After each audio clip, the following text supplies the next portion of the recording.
Salut à tous, c'est Hugo de la chaîne NSS. Aujourd'hui, on va créer une animation de zoom infini. Alors normalement, la plupart des tutos que vous verrez sur cet effet se passent sur After Effects, mais avec un petit peu de technique, on peut faire ça relativement facilement sur Premiere Pro. La première chose dont vous allez avoir besoin, c'est un rush avec une partie dans laquelle vous allez pouvoir zoomer. Alors pour ma part, comme vous l'avez vu, j'ai choisi ce rush de stade qui, même s'il a été filmé au drone, est très stable, et j'ai les cercles au centre du terrain qui vont me permettre de passer au travers du rush pour passer au suivant, et ce de manière infinie. Alors si vous voulez utiliser ce rush là, je vous le mets dans la description de la vidéo si vous voulez vous entraîner, mais bien évidemment ça marche avec tout type de rush entre guillemets, du moment où vous avez un élément qui va vous servir de transition, de passage d'un rush à un autre, au centre de votre rush. Bien évidemment, ça c'est pour les versions les plus simples. Si vous voulez vous chauffer à faire des animations infinies avec des mouvements de déplacement, libre à vous de le faire. La première étape, ça va être de venir recentrer notre sujet. Pour ça, c'est très simple, vous allez afficher les repères et les règles, et vous allez venir générer plusieurs repères pour pouvoir recentrer votre sujet. Donc sur mes repères, je vais faire un clic droit, je vais faire modifier le repère. Pour le repère vertical, je vais rentrer 960, et pour le repère horizontal, je vais rentrer 540. Voilà, et à partir de là, je vais pouvoir recentrer mon rush. Ça va être hyper important d'être le plus précis possible, ça vous facilitera la tâche pour la suite. Là, comme vous le voyez, pour le coup, je suis extrêmement bien centré.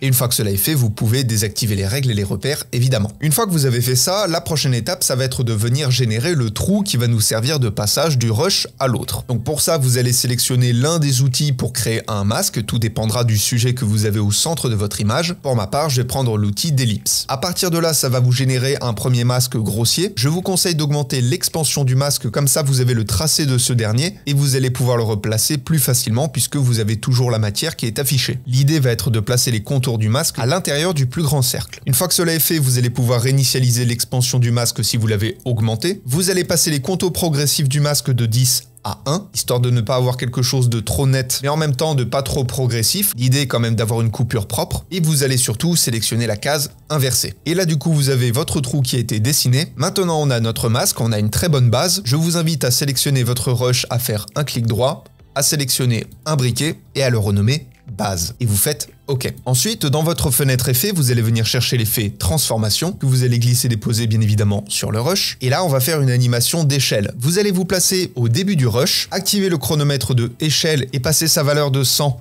à 3, vous avancez de 3 secondes et là vous allez augmenter l'échelle jusqu'à passer entièrement au travers du masque. Donc pour ma part c'est 760 et ensuite vous développez les images clés du paramètre échelle et vous allez venir tirer la première au maximum vers la droite, histoire d'avoir un début très progressif, ce qui sera plus esthétique pour notre animation. Et surtout, chose très importante, vous allez activer le chronomètre de opacité, vous passez la valeur à 0, vous avancez de cette image et vous remettez la valeur à 100%. Maintenant on va venir créer notre effet infini et donc pour ça on va venir créer un effet d'escalier. Vous allez venir dupliquer une première fois votre piste et décaler celle du dessous de 10 images. Vous dupliquez votre première partie d'escalier et à nouveau vous décalez ce que vous avez en dessous de 10 images. Et ce ainsi de suite jusqu'à avoir autant de rush que vous le souhaitez. Pour ma part, pour le tuto, je vais juste en mettre 8. Donc pour le coup, ça va nous donner quelque chose comme ça. Pour le coup, on a vraiment quelque chose de très intéressant. Il nous reste deux petites choses à faire. Dans votre séquence imbriquée de base, vous allez venir récupérer votre rush initial et vous allez venir le placer juste au-dessus du premier rush de votre vidéo. Vous l'imbriquez à nouveau dans une nouvelle séquence que l'on va renommer début et vous faites OK. Vous allez appliquer l'effet transformation à nouveau dessus. Vous allez vous placer une seconde après le début de votre rush. Vous activez le chronomètre de échelle. Vous avancez de 2 secondes et vous remettez la valeur qui vous a servi à passer au travers du masque. Donc pour ma part, c'est toujours 760. Et à nouveau, vous développez les images clés et vous venez tirer la petite poignée de gauche. Ensuite, vous vous placez au début de votre rush, vous activez le chronomètre de échelle du paramètre trajectoire, vous avancez un petit peu dans le temps et vous passez la valeur de 100